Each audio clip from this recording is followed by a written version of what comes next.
And she knew, with the cynical certainty of a woman who had survived entirely on her own, that men who used violence outside the house eventually brought that violence inside. Caleb stopped in the center of the room. He looked at Eleanor, and he saw it. He saw the way she was shrinking against the wall. He saw the terror in her fierce green eyes. He saw the way she was looking at him, not as a savior, but as a threat. The dangerous aura surrounding the mountain man evaporated instantly. Caleb didn't step toward her. He didn't try to explain himself or demand that she calm down. Instead, he looked down at the rifle in his hands.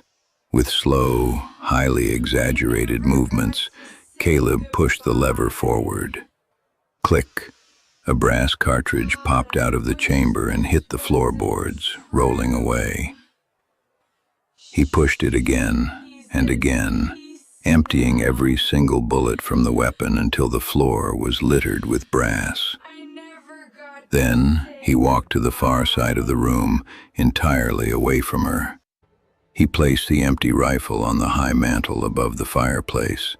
He unbuckled his heavy leather gun belt, letting it fall with a dull thud onto a wooden chair.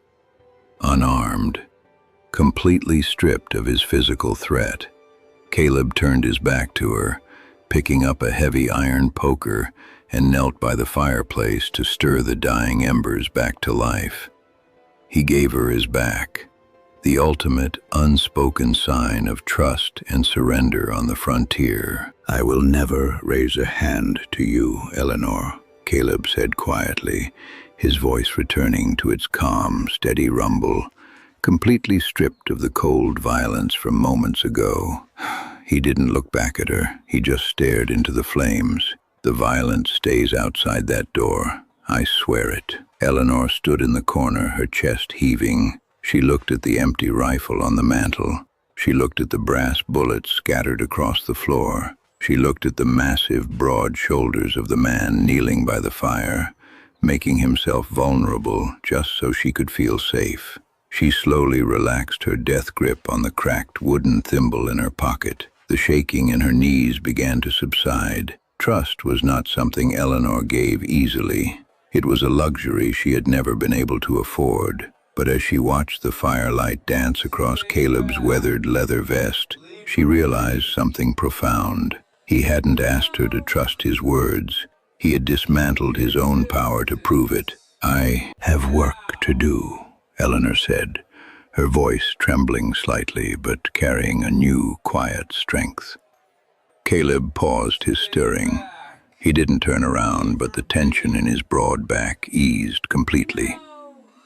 "The hands will be up by 7, he said softly.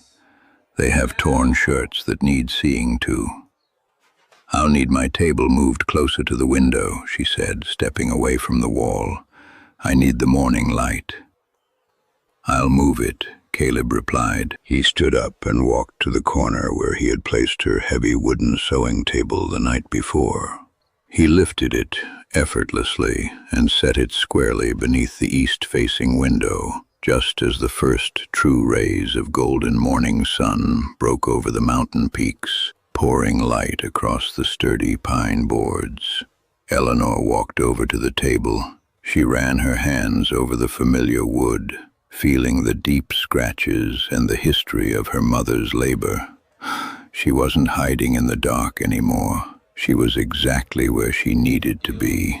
The first real snow of the season arrived 3 weeks later, burying the high country under 2 feet of heavy, blinding white. It swept over the jagged peaks and choked the rocky trail leading back down to Red Hollow, effectively sealing Caleb Dawson's ranch off from the rest of the world. For Eleanor, the snow was not a prison. It was a fortress.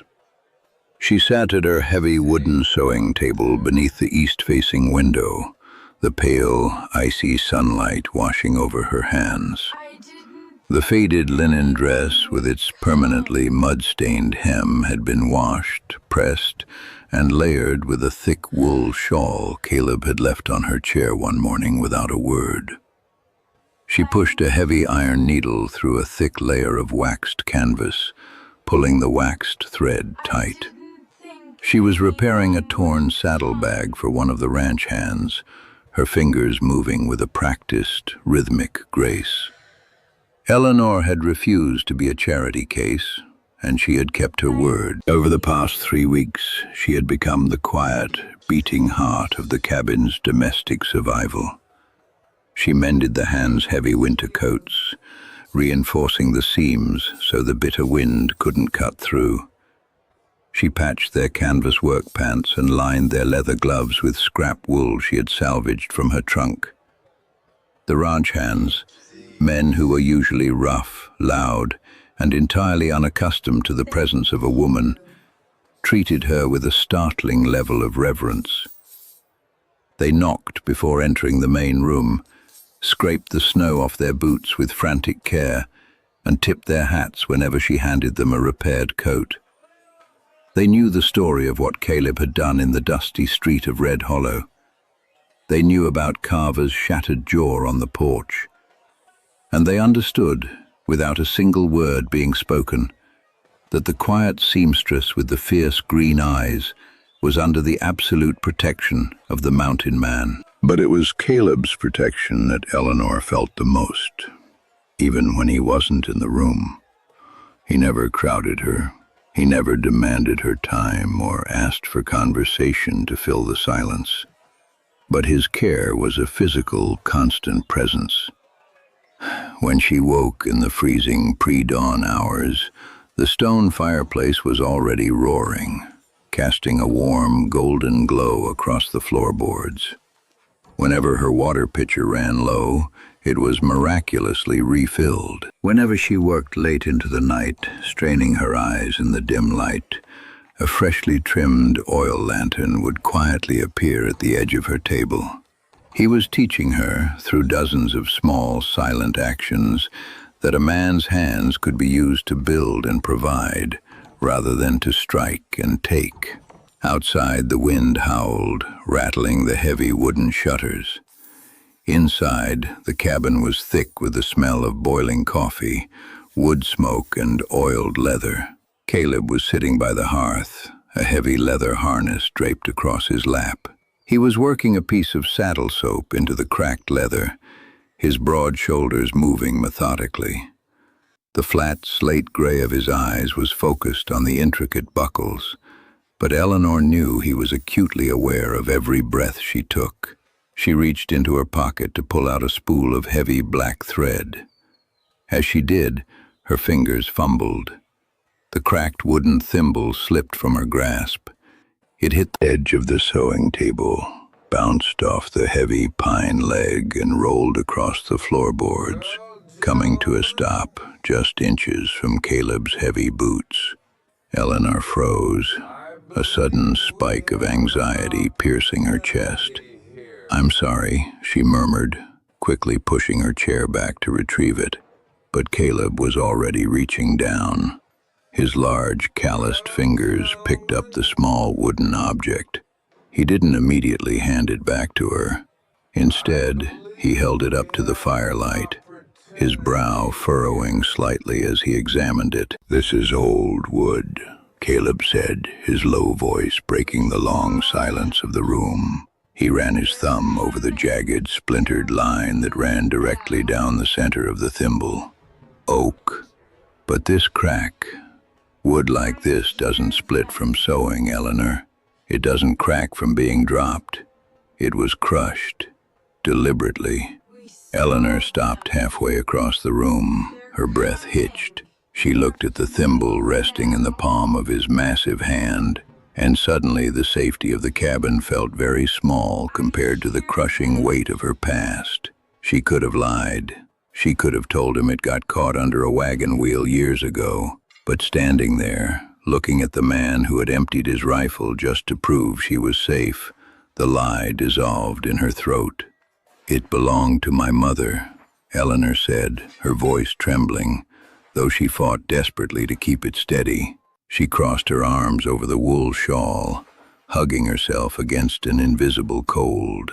Caleb didn't. It push. He didn't ask a question.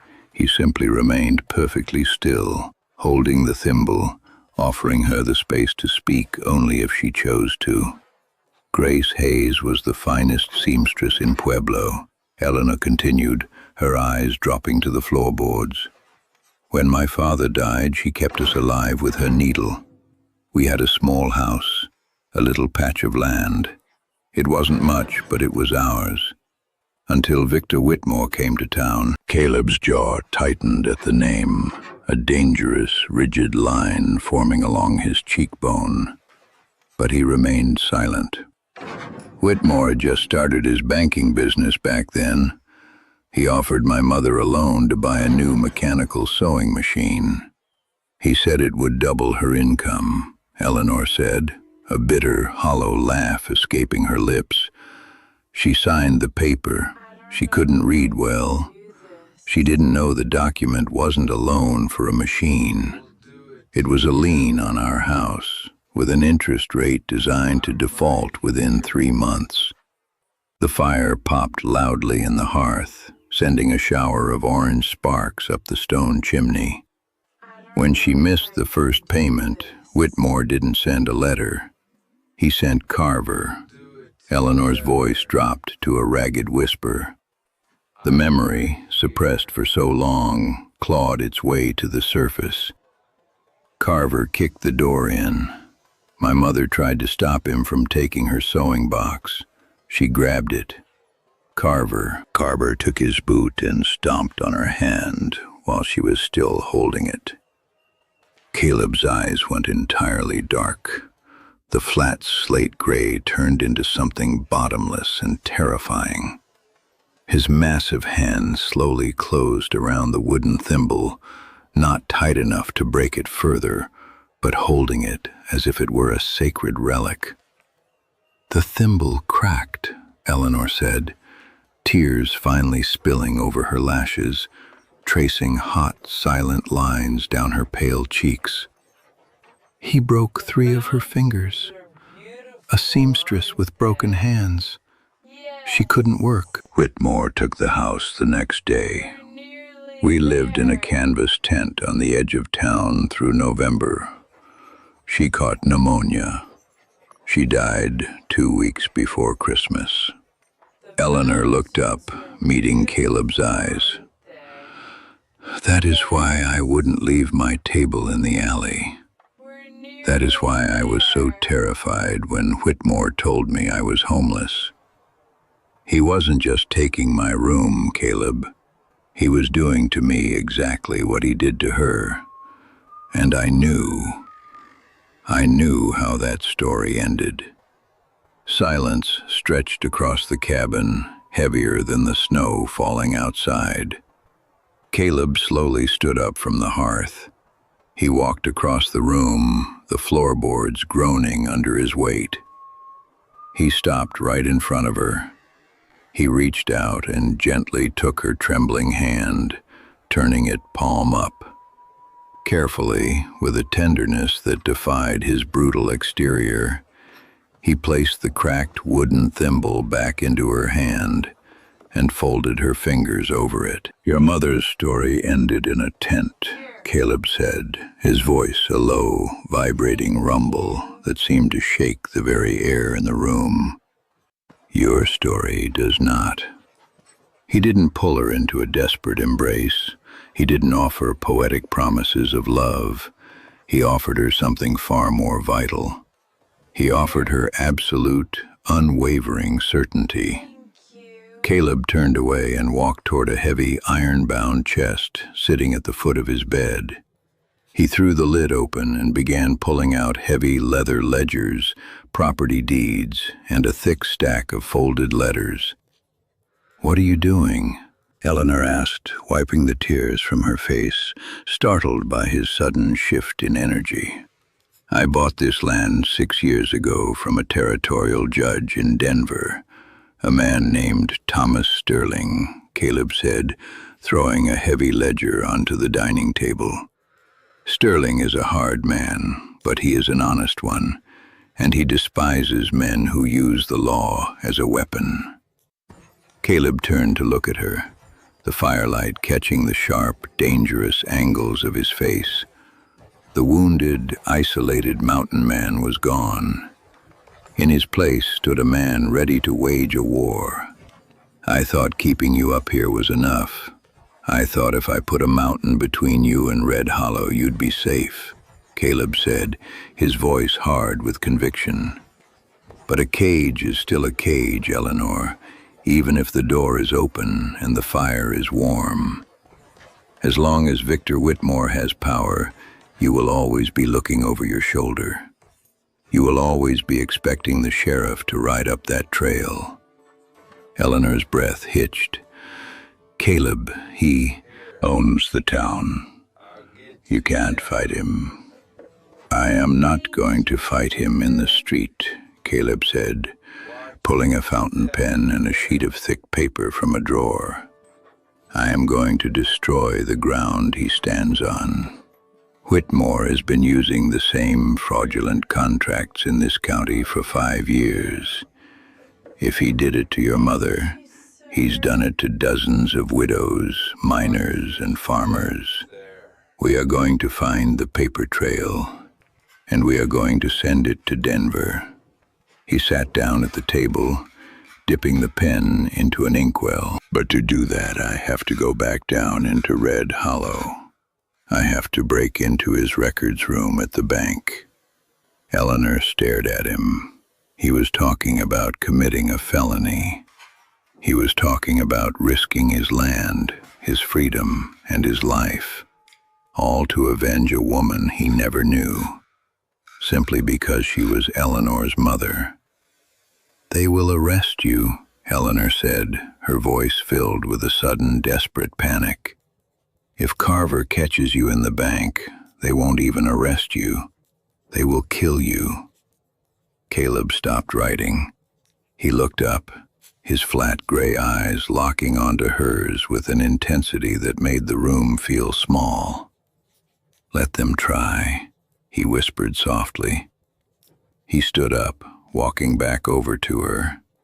He looked down at the mud-stained hem of her dress, at her calloused fingers, and finally into her fierce green eyes.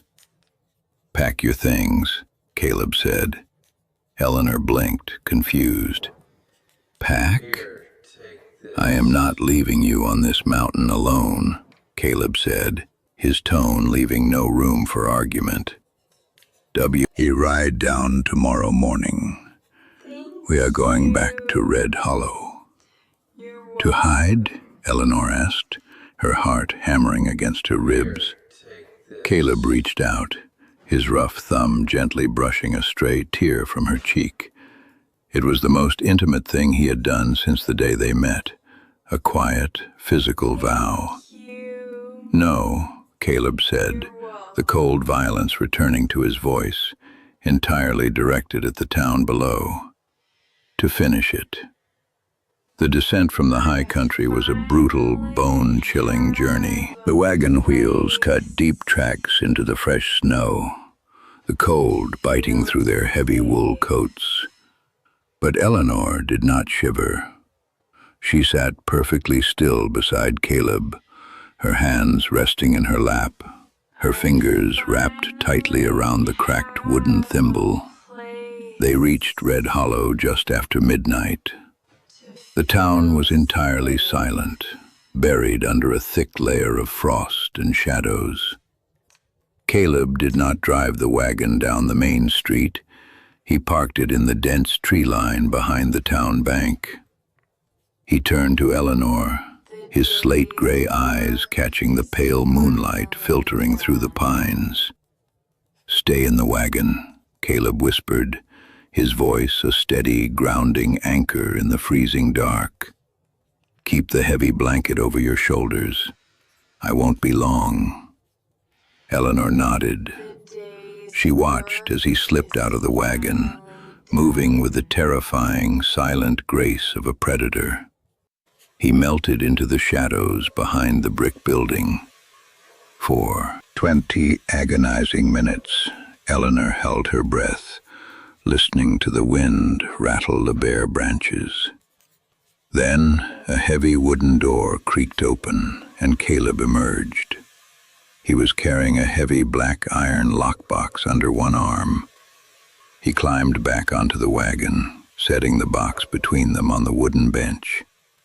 He didn't crack it open immediately.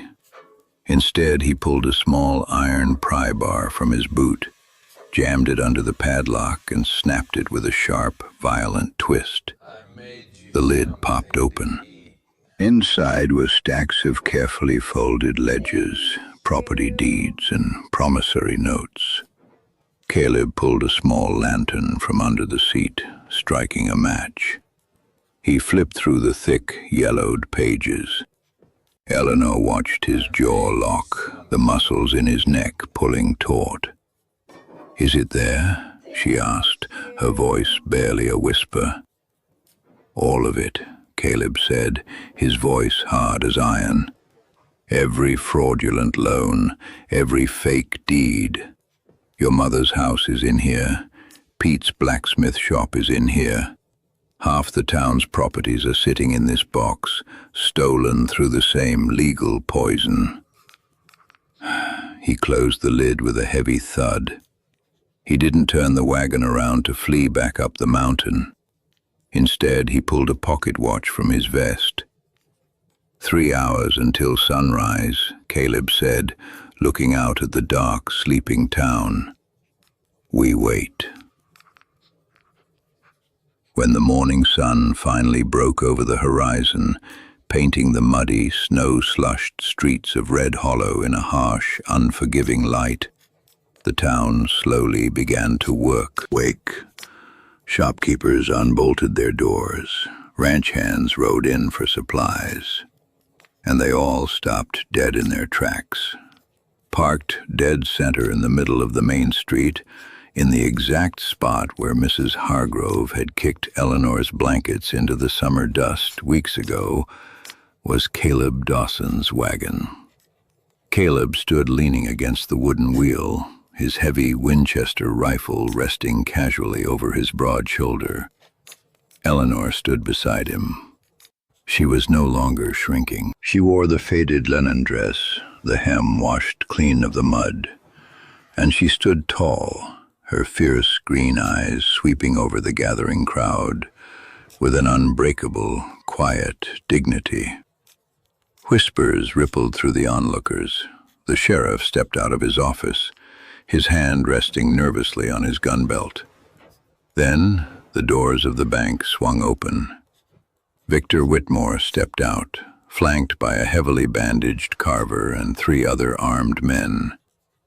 Whitmore's pleasant, calculating smile vanished the second he saw the mountain man standing in the street.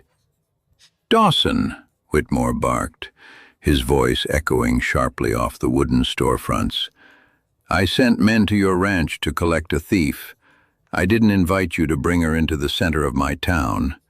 Sheriff, arrest that woman and shoot the man if he resists." The sheriff took a hesitant step forward, intimidated by the sheer, immovable mass of Caleb Dawson. Caleb didn't raise his rifle.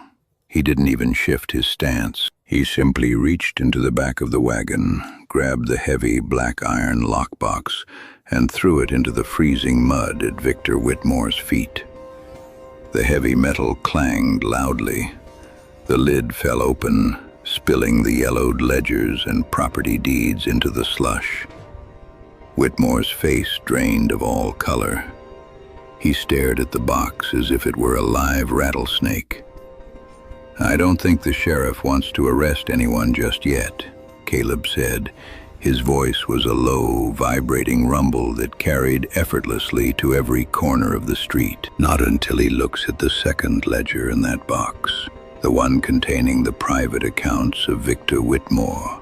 Caleb took a slow, deliberate step forward, placing himself slightly in front of Eleanor, a physical shield against the entire town. "You see, Whitmore made a mistake," Caleb continued, addressing the crowd now, his flat gray eyes locking onto the faces of the townsfolk. He thought the people he was stealing from were too poor, too tired, or too alone to fight back. He forged default dates on loans. He bribed county clerks to alter property lines. He crushed a seamstress's hands and took her home, leaving her to die in a canvas tent, all for a piece of land she had already paid for. A collective gasp swept through the crowd. Murmurs of shock and rising anger began to bubble up. "That's a lie," Whitmore shouted, though his voice cracked with sudden panic. "He broke into my bank. He's a thief and a wild animal. Shoo!" "Whittam, Sheriff." "The territorial judge in Denver might disagree," Caleb said, his voice cutting through the panic like a sharpened blade. "My fastest ranch hand left for Denver 2 hours ago. He has copies of every page in that box. Judge Thomas Sterling is a man who hangs forgers, Whitmore. By the end of the week, the U.S. Marshals will be riding down this very street."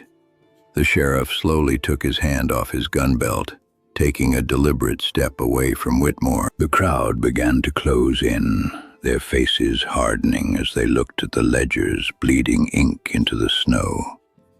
Margaret Hargrove stood on the boardwalk, her silk skirts drawn tightly around her. She looked at the papers in the mud, then looked up at Eleanor. The arrogance that usually masked Margaret's face was completely gone, replaced by a horrifying realization of what her wealthy society was built upon. Eleanor met Margaret's eyes. She didn't glare, she didn't gloat. She simply offered a look of profound, quiet pity.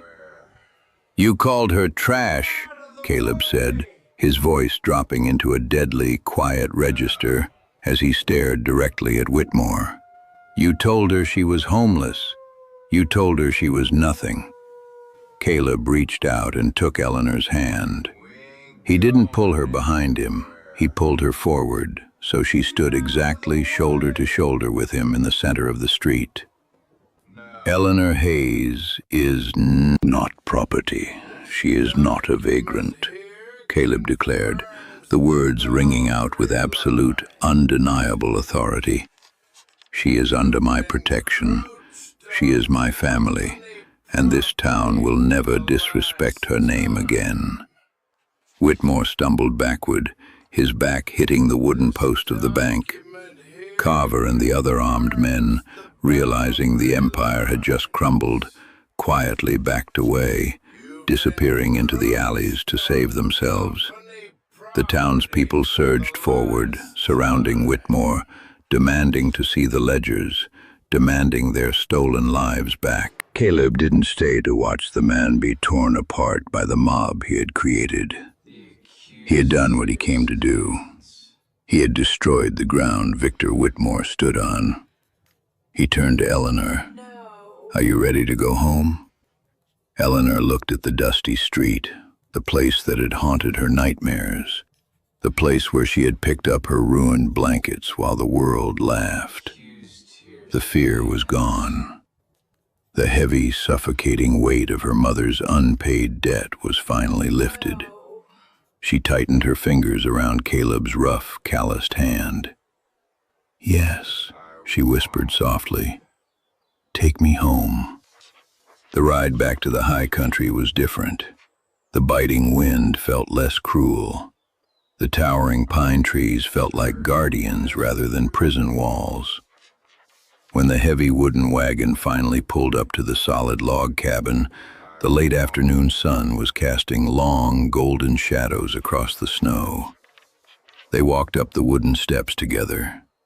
Caleb pushed the heavy oak door open, and they stepped inside. The cabin was freezing, the fire having died out during their long absence.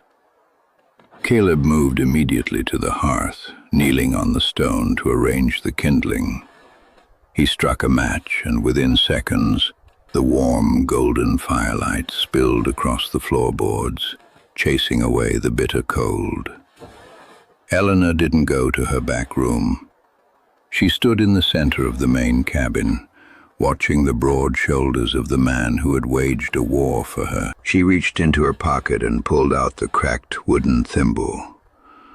Slowly, she walked over to the fireplace. Caleb looked up from the flames as she knelt beside him. She reached past him and placed the thimble carefully on the high stone mantel, right next to where he kept his rifle. It was no longer a symbol of trauma to be hidden in a pocket. It was a monument to survival. Caleb stood up, his massive frame towering over her. The flat, dangerous slate gray of his eyes was entirely gone. In its place was a profound, exhausted warmth, the look of a lonely man who had survived the wilderness for 6 years, only to realize he finally had a reason to come inside. He reached out, his rough, scarred fingers gently tracing the line of her jaw. Eleanor didn't flinch. She leaned into his touch, closing her eyes, feeling the steady, undeniable beat of his pulse beneath her skin. "Yo, you don't have to keep moving anymore, Eleanor," Caleb whispered, his voice a low, gravelly vow in the quiet cabin. "Nobody else is coming, because I am never letting you go." Eleanor opened her eyes, looking up at the mountain man who had brought her blankets in the summer dust. She wrapped her arms around his waist, burying her face against the worn leather of his vest, listening to the strong, steady rhythm of his heart.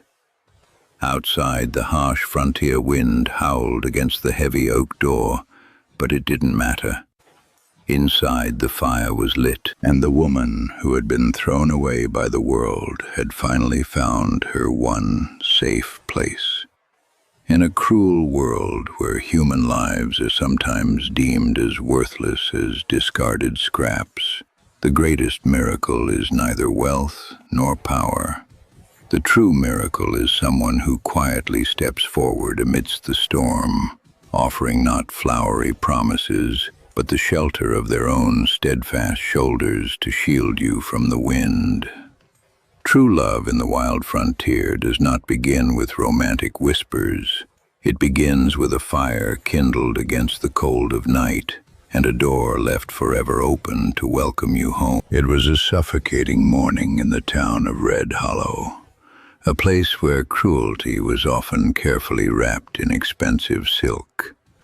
Eleanor knelt in the summer dust, her hands, calloused and scarred from countless needle pricks, were shaking. Scattered all around her were 43 days of exhausting, sleepless nights, blankets stitched together with her last desperate hope of survival, just kicked into the mud by Mrs. Hargrove's sharp heel without a single second thought. "Scrap blankets," the mocking laughter fell right on top of her. "You think this garbage is worth anything, Eleanor? Stop reaching above your station. You are just as pathetic as your mother was." The entire town stood there. They watched her dignity being trampled on. Not a single person spoke up.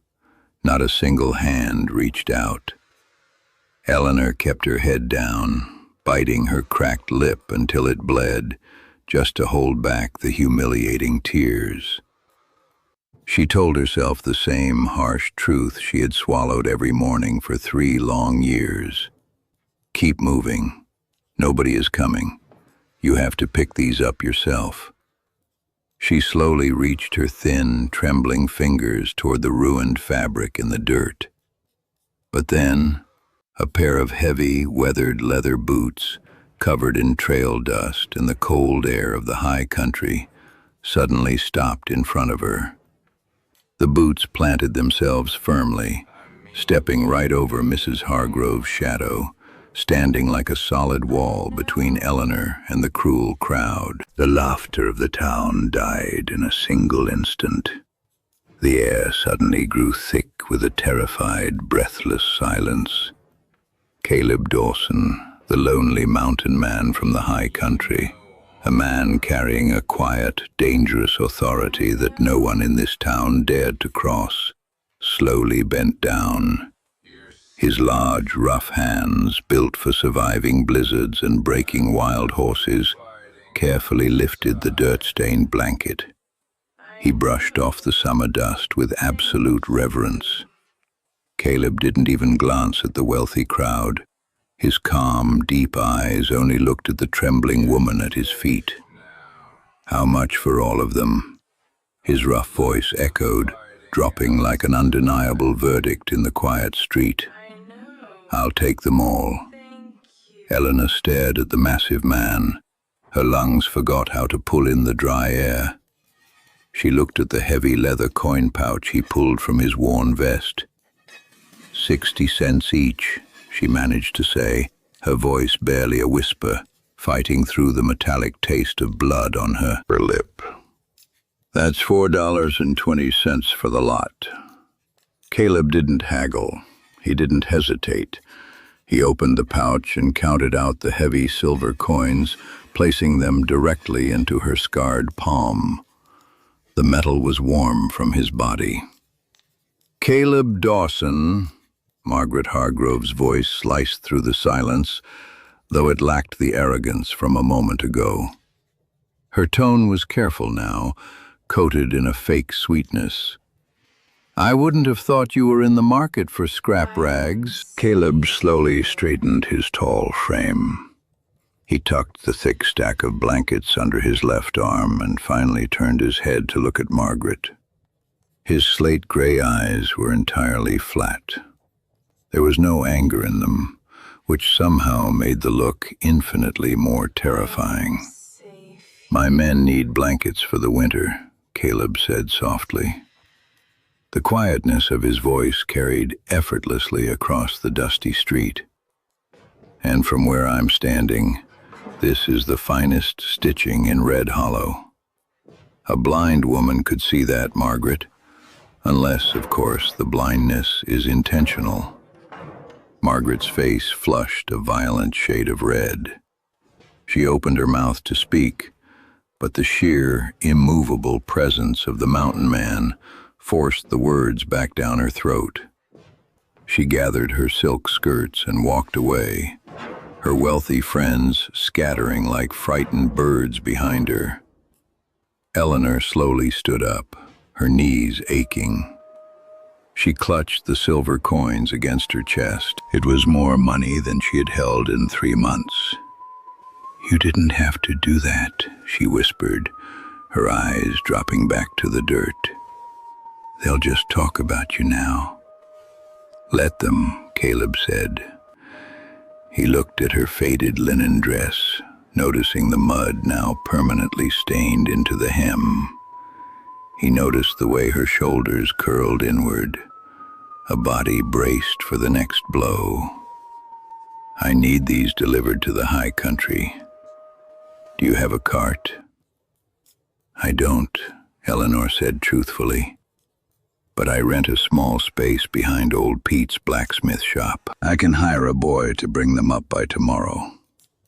Before Caleb could nod, a sharp, unctuous voice broke the fragile peace between them.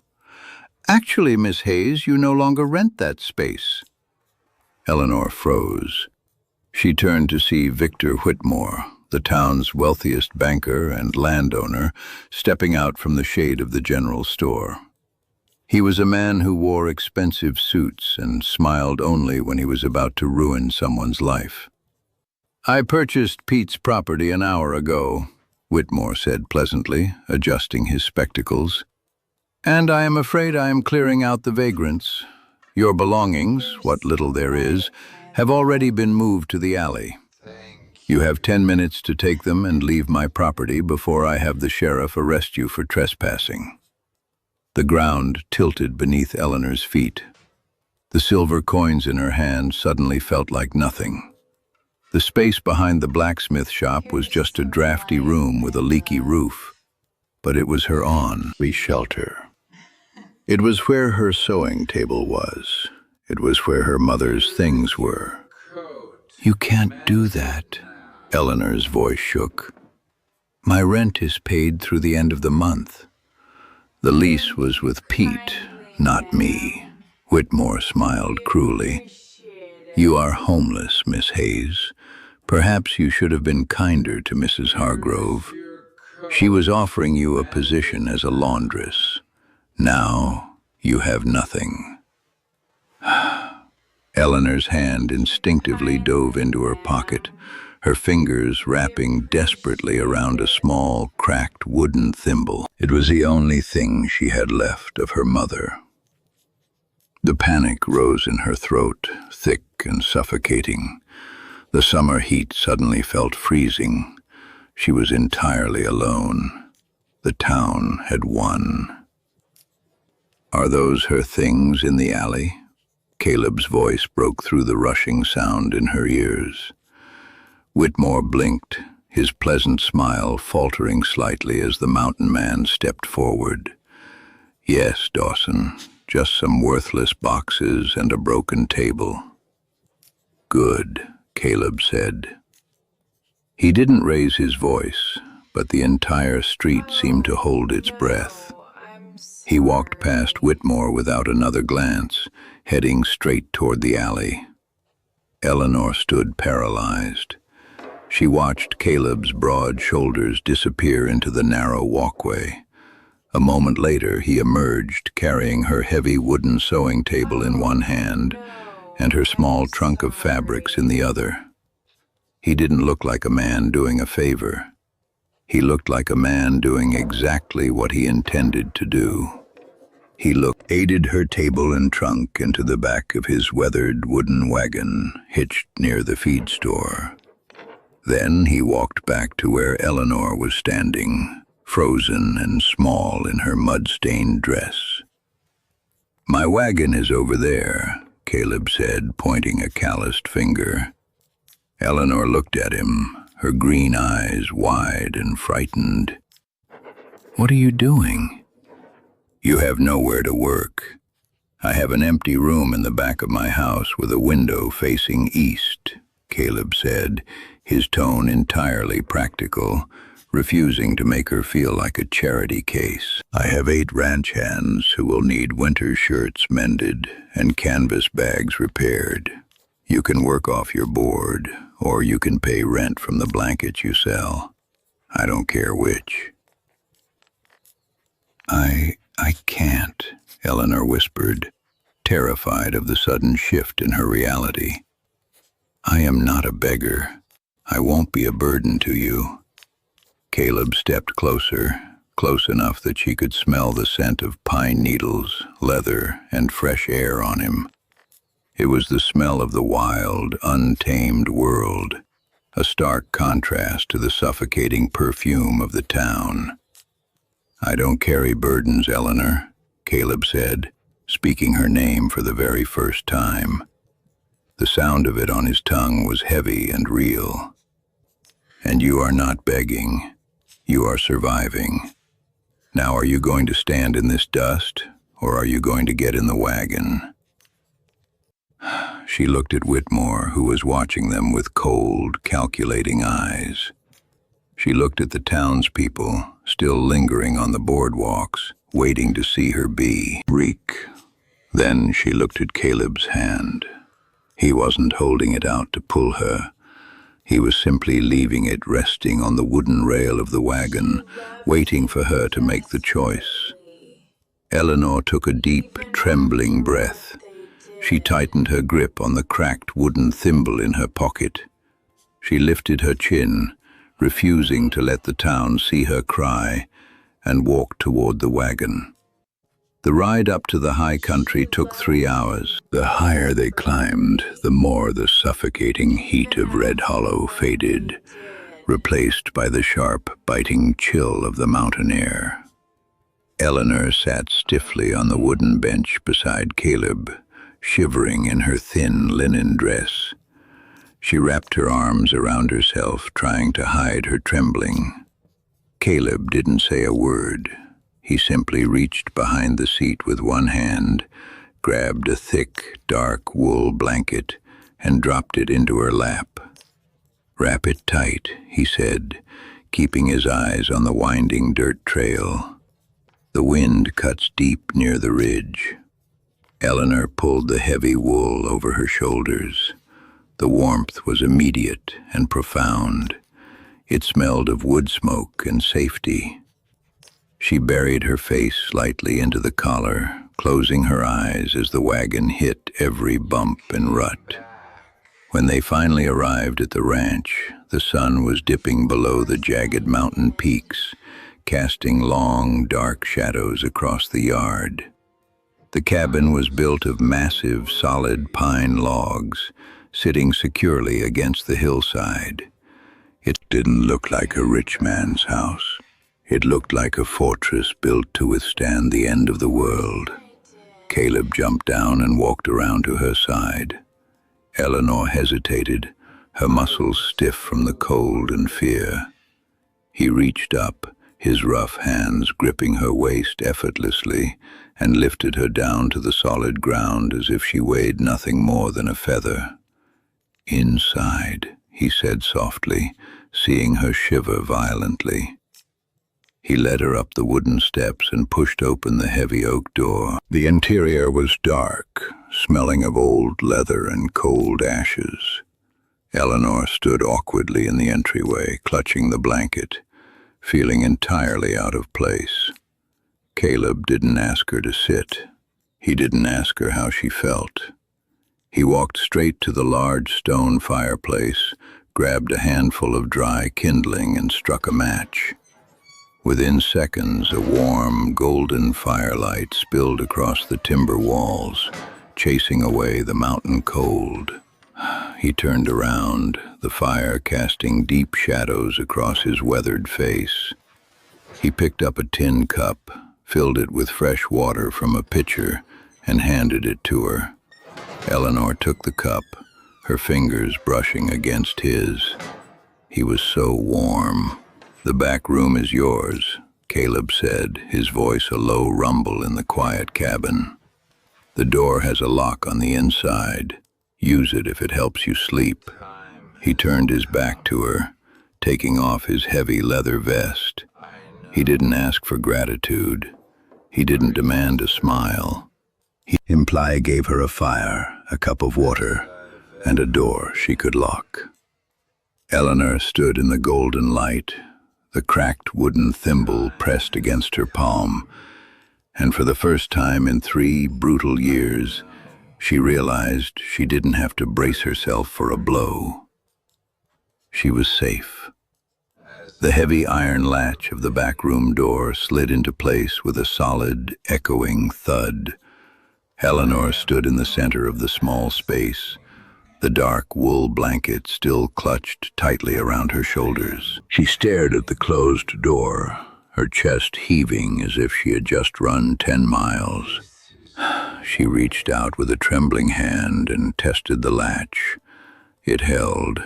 It was thick, unyielding iron, bolted directly into the thick pine frame.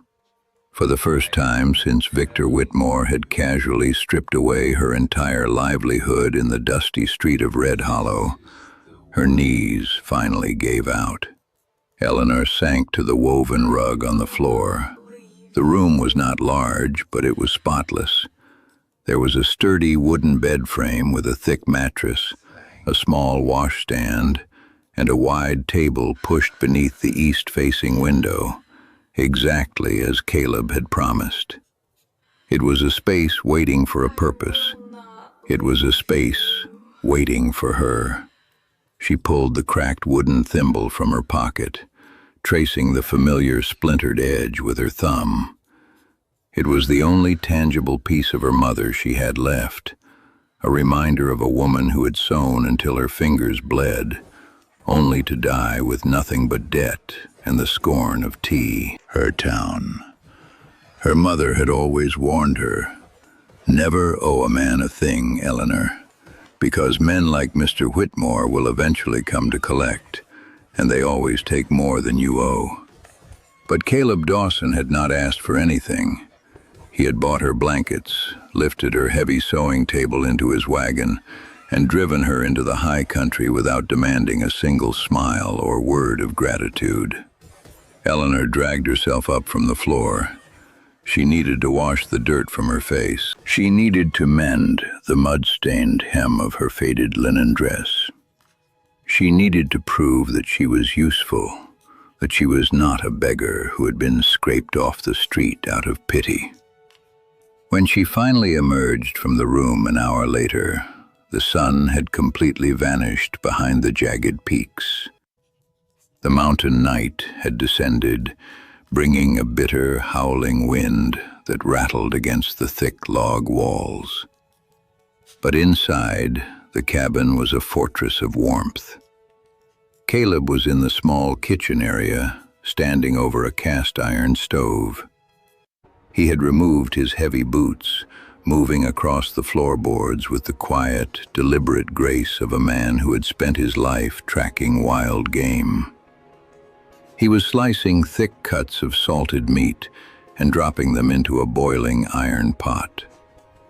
Eleanor hovered near the edge of the firelight, suddenly hyper-aware of how small she felt in his domain. "I can do that," she said, her voice sounding entirely too thin. "You hired me to work. I can cook." Caleb didn't turn around.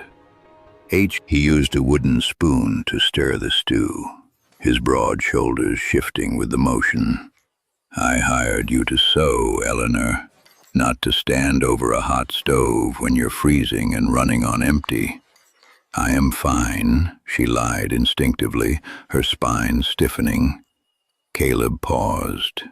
He set the spoon down and finally turned to face her.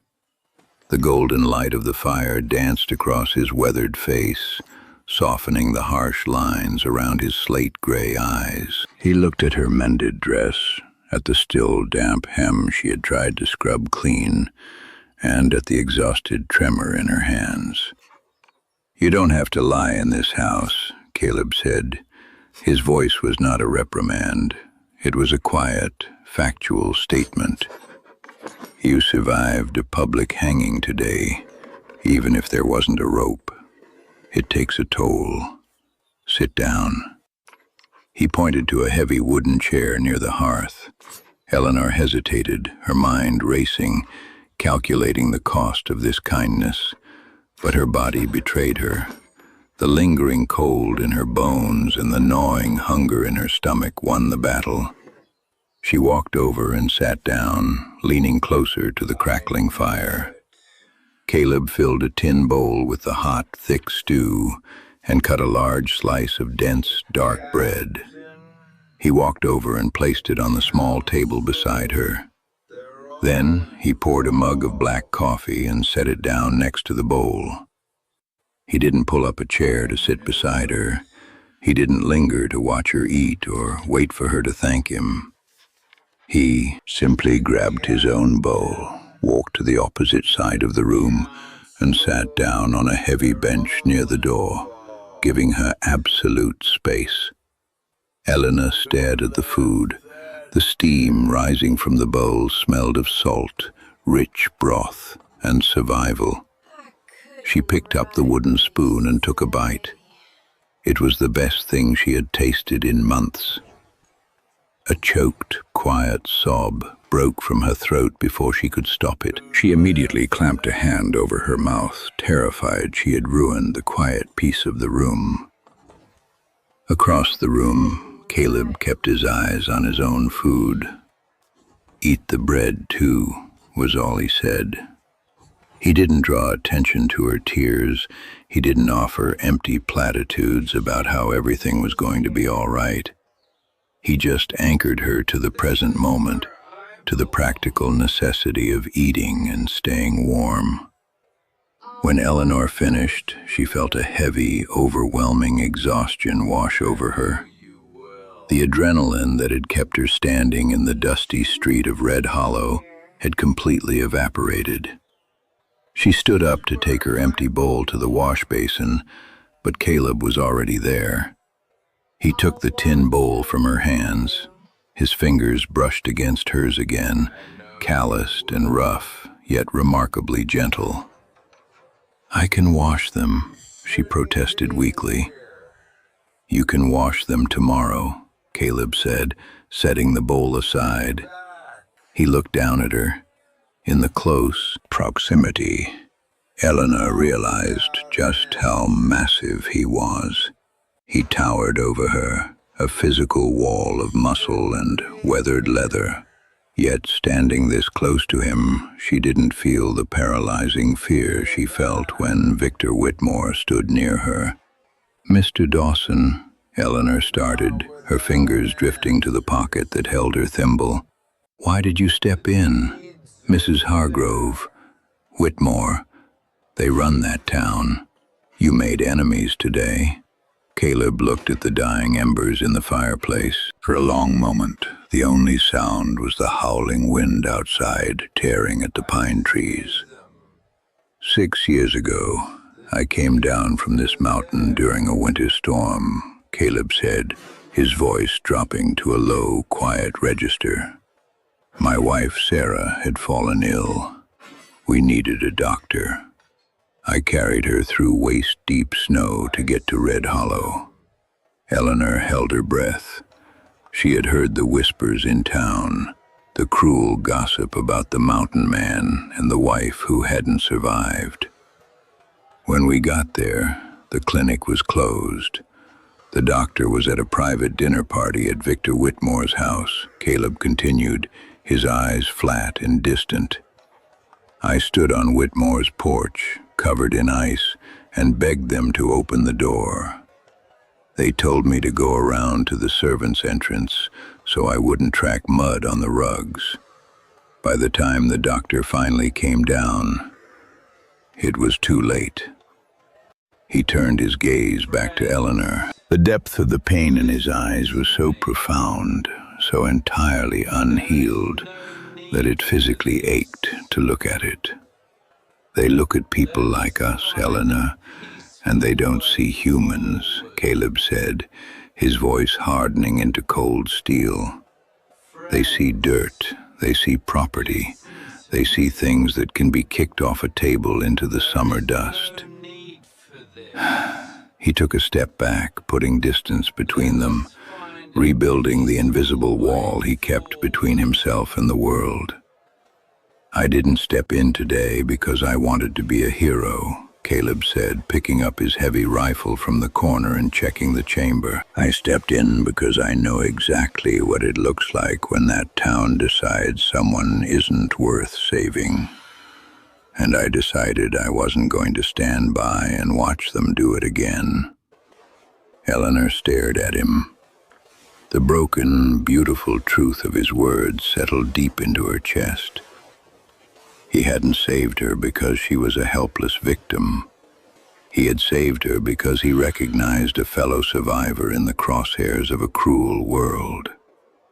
"Go to sleep, Eleanor," Caleb said, walking toward the front door.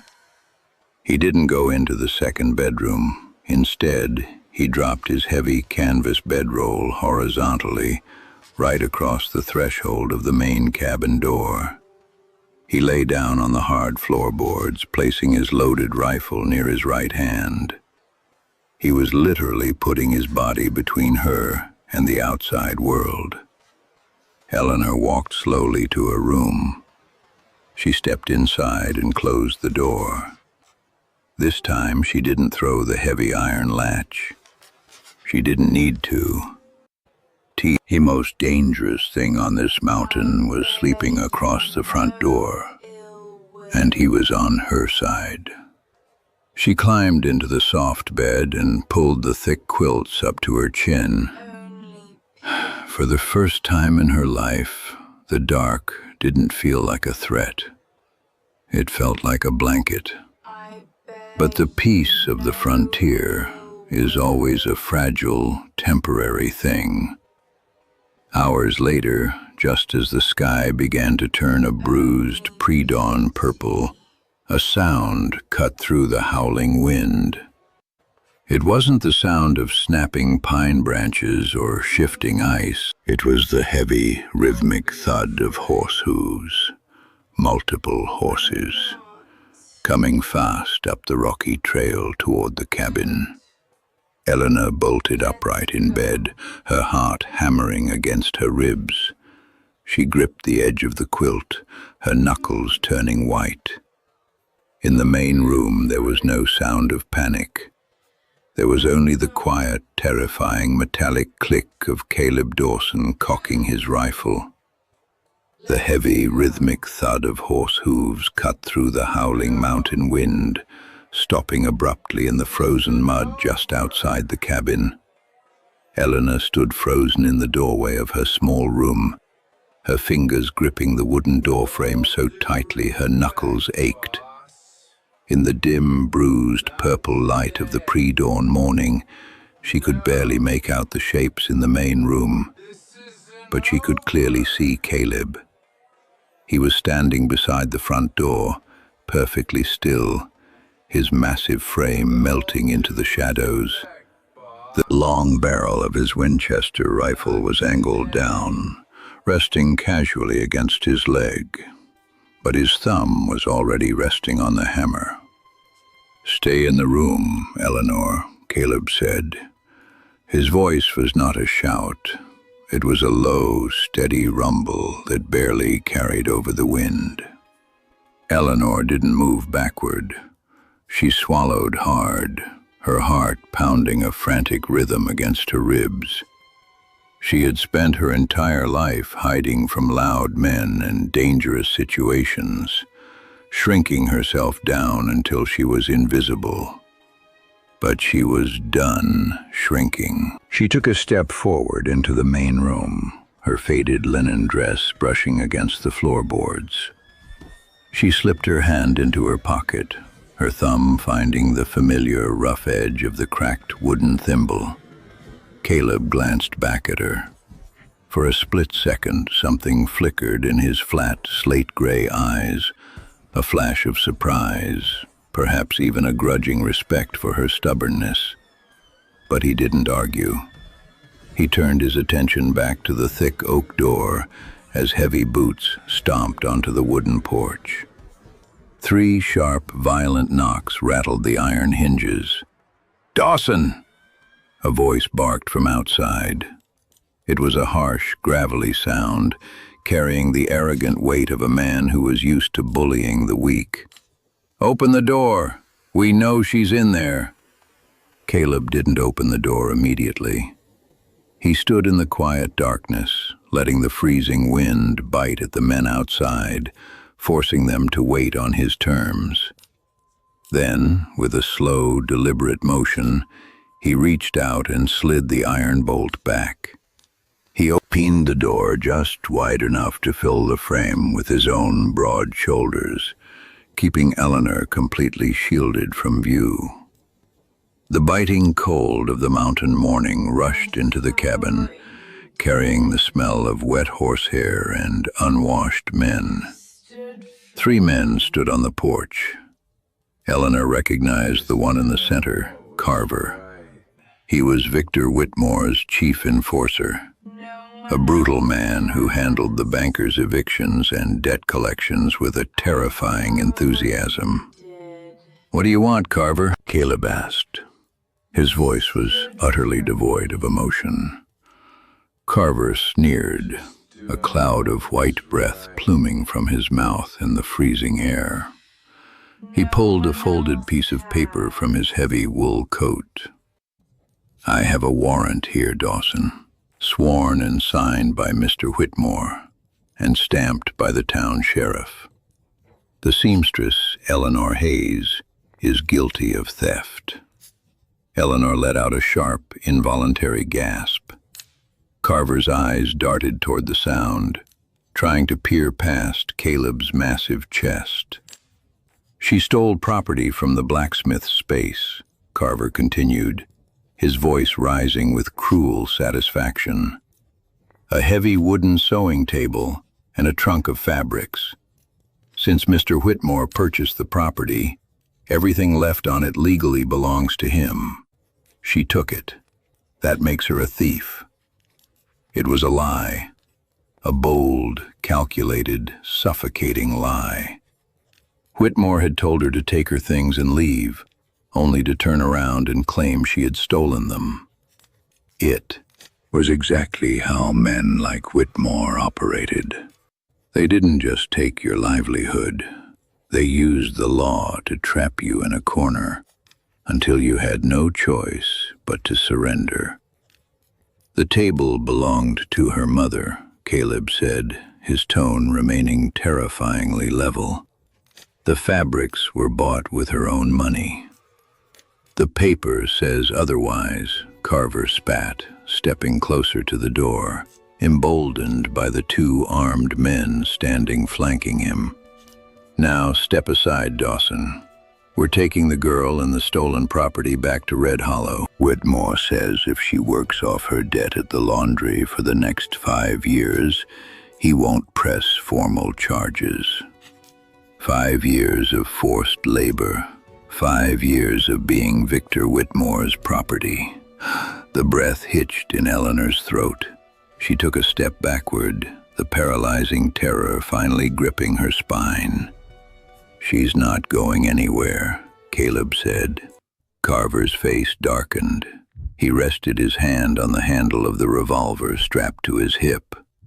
"I wasn't asking, Mountain Man. You're interfering with the law. Hand over the thief, or we'll drag her out over your dead body." Carver made the fatal mistake of stepping forward, attempting to push his way past the threshold. What happened next was so fast, Eleanor's eyes could barely track it. Caleb didn't shout. He didn't issue a final warning. He simply moved with the lethal, explosive speed of a cornered wolf. In one fluid motion, he brought the heavy wooden stock of the Winchester rifle up, driving it with bone-crushing force directly into Carver's jaw. A sickening crack echoed in the crisp morning air. Carver didn't even have time to scream. His eyes rolled back, and he collapsed onto the wooden porch like a sack of dead weight, blood instantly spraying across the frost-covered planks. The two men beside him jumped back, fumbling in panic for their weapons. But Caleb was already stepping out into the freezing wind. He racked the lever of the Winchester with a sharp, metallic click, pointing the barrel dead center at the chest of the closest man. "Draw it," Caleb whispered, his voice a low, terrifying rasp that promised absolute violence. "Touch the gun, and I will leave you both bleeding in the snow for the wolves to find." The two men froze. Their hands hovered inches from their holsters, trembling visibly in the cold. They looked down at Carver, who was twitching on the blood-stained wood, groaning in agony through a shattered jaw. Then they looked back up at the Mountain Man. Caleb's slate-gray eyes were entirely dead. There was no hesitation in him. He was a man who had survived the harshest edges of the frontier, a man who fully accepted the brutal mathematics of survival. "Pick him up," Caleb ordered. The men scrambled to obey, dragging Carver's heavy, groaning body up by his coat collar. "Now you ride back down this mountain," Caleb said, keeping the rifle perfectly steady. "And you give Victor Whitmore a message from me."